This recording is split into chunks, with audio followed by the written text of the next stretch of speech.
Elodie Ntamuzinda, bonjour, merci beaucoup d'avoir accepté cet entretien avec VOA Afrique. Merci chère Nathalie, c'est pour moi un plaisir et un honneur.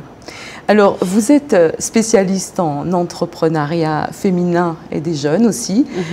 Vous êtes experte au Conseil économique et social de la RDC et vous êtes également déléguée au Conseil consultatif électoral de la SADC. Alors, vous avez un long parcours, notamment sur les questions électorales, sur les questions économiques, et vous êtes particulièrement centrée sur les questions économiques en ce qui concerne le genre, donc l'entrepreneuriat féminin. Donc, pourriez-vous nous expliquer un petit peu quels sont justement les rapports entre la République démocratique du Congo et les États-Unis au niveau du commerce extérieur, au niveau du commerce, et qu'est-ce que vous attendez finalement des États-Unis? Je peux vous avouer que nous, en tant que société civile, le mouvement des jeunes, des femmes, nous avons beaucoup milité pour que notre pays réintègre AGOA. Et comme nous avons été retirés depuis 2011, suite aux motifs qui ont été évoqués, la mauvaise gouvernance, les élections opaques, aussi les violences faites aux femmes, les droits humains qui étaient bafoués. Donc il y avait autant des griefs qui étaient quand même évoqués. Et il a fallu au fil du temps commencer à voir et à palper le progrès qu'a encaissé quand même le pays. Et lorsque nous avons compris que nous étions sur une bonne voie, et il y avait la conseillère du chef de l'État, du président Kabila à l'époque, Janine Mabunda, qui avait organisé même des audiences foraines où les généraux et les colonels étaient jugés. C'était vraiment une première et nous avons compris qu'avec les lobbying, les plaidoyers que nous faisions, nous tous ensemble, les progrès continuaient à se faire palper. Et l'entrepreneuriat féminin, nous avons quitté le carcan des droits des femmes classiques et traditionnels vers l'entrepreneuriat féminin où les femmes devraient observer les filières de production de la préparation des terres, en passant par les semences, culture, jusqu'à la récolte et même la commercialisation de leurs produits. Alors justement, Elodie Ntamuzinda, sur cette question-là, l'entrepreneuriat féminin, au niveau du Conseil économique et social, vous êtes experte, de quelle manière intervenez-vous justement pour mettre en avant les activités de ces femmes? Pourriez-vous nous expliquer comment ça marche? Quelle influence, quel type d'influence vous avez auprès de ce conseil?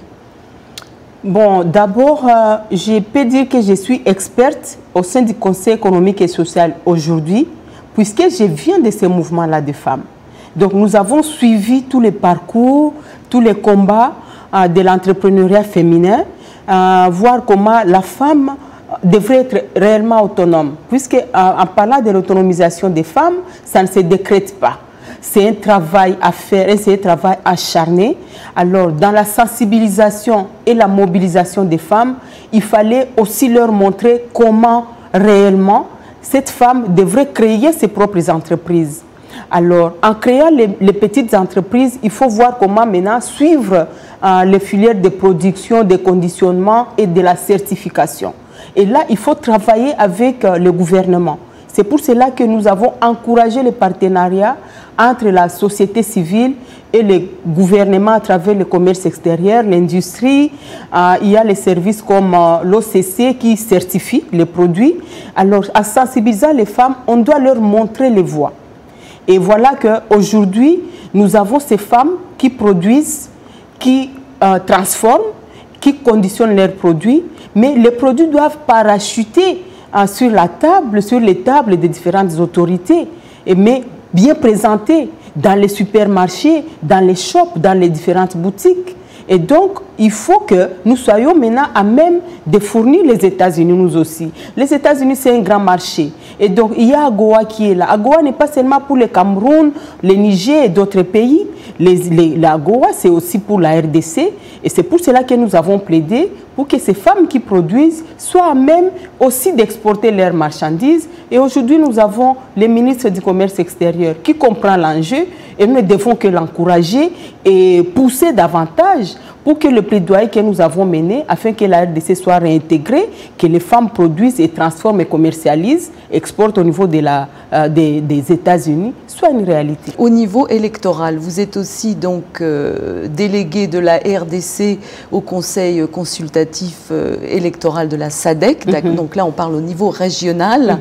On a compris effectivement que certaines élections ne se sont peut-être pas très bien passées. On a reproché certaines choses à la CENI. Vous avez d'ailleurs été membre de la CENI également.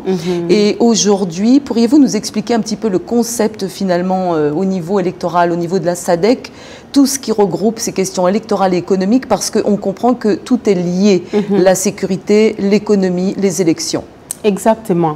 Mais comment je suis, d'abord, je me suis retrouvée dans ce monde électoral. Dans la sensibilisation que nous faisions, il fallait aussi observer. Il faut avoir un œil sur ce qui se passe lorsqu'il s'agit du processus électoral.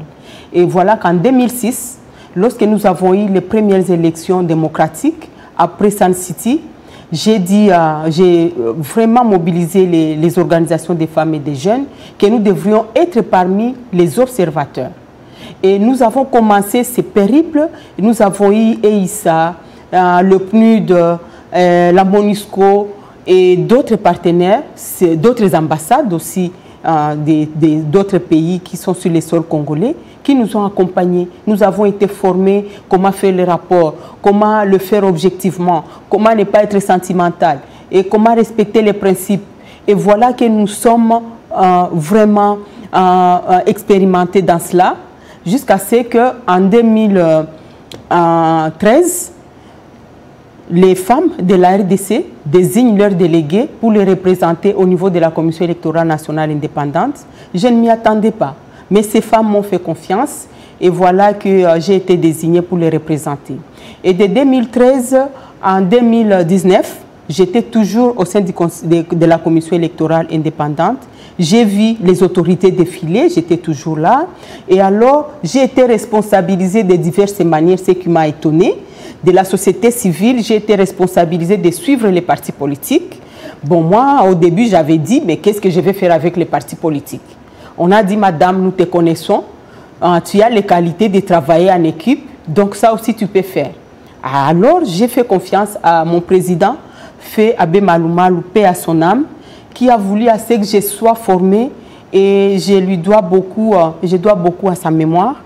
Et c'est là où j'ai compris que c'était possible aussi que je puisse m'occuper des partis politiques. J'ai regroupé les chefs des partis politiques, les chefs des regroupements politiques.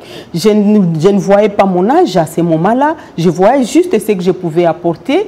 Et comme il m'avait été fait cette confiance-là, voilà que j'ai évolué, mais tout en mobilisant toujours les femmes. Être au sein de la Commission électorale nationale indépendante ne m'avait pas éloigné des mouvements des femmes, ne m'avait pas éloigné des mouvements des jeunes. Au contraire, pour moi, c'était un pont. Alors, au niveau de la mobilisation des femmes, vous avez vu les dernières élections, il est vrai qu'on a eu beaucoup plus de femmes sur les listes électorales parce qu'il y avait cette fameuse loi électorale qui permettait à être exonérée, donc notamment des cautions si on avait 50% de femmes sur nos listes électorales. On a eu beaucoup de femmes qui se sont présentées. Cependant, bon, on a eu une petite progression au niveau de certaines élections, mais au niveau des législatives, bon, le résultat n'est pas tout à fait convaincant. Lorsque vous voyez des masses comme ça, sachez que c'est un mouvement politique. Un mouvement politique où les politiciens veulent juste remplir leur liste, puisque nous parlons de principes, nous parlons des règles de jeu qui doivent être respectées. Nous avons la Constitution, c'est comme la Bible chez les chrétiens, c'est comme le Coran chez les musulmans. Mais qui lit cette Constitution? Qui la suit? La Constitution parle de la parité homme-femme. 50-50. La parité n'a jamais parlé de la caution. La Constitution n'a jamais parlé de la caution. Aucun principe, aucune règle du jeu parle de cette... Donc, ce sont des mouvements politiques et nous disons non à de telles manigances qui cherchent à ce que la loi et la Constitution ne soient pas respectées. Nous parlons de 50%, nous ne parlons pas des cautions, puisque même lorsqu'on est exonéré de ces cautions-là, mais les politiciens ont beaucoup d'argent qu'ils amassent de leur manière. Est-ce que vous croyez que cela, c'est juste un avantage ou c'est juste une façon de remplir leur liste? Puisqu'on va dire, ok, les femmes, voilà maintenant l'occasion que vous avez, vous n'allez pas payer de caution. Bon, si je ne paye pas la caution, est-ce que je suis en tête de la liste? Non. Si je ne paye pas la caution, mais je ne suis pas en tête de la liste, je ne suis pas considérée et donc je vais battre campagne pour les chefs du parti politique et du regroupement politique. Nous ne devons pas continuer à servir de marchepied d'escalier. Au contraire, nous devons nous poser la question si cette parité est respectée avec toutes les mesures d'application. Parmi les mesures d'application, il y a celle de savoir si nous disons à chance égale, opportunité égale.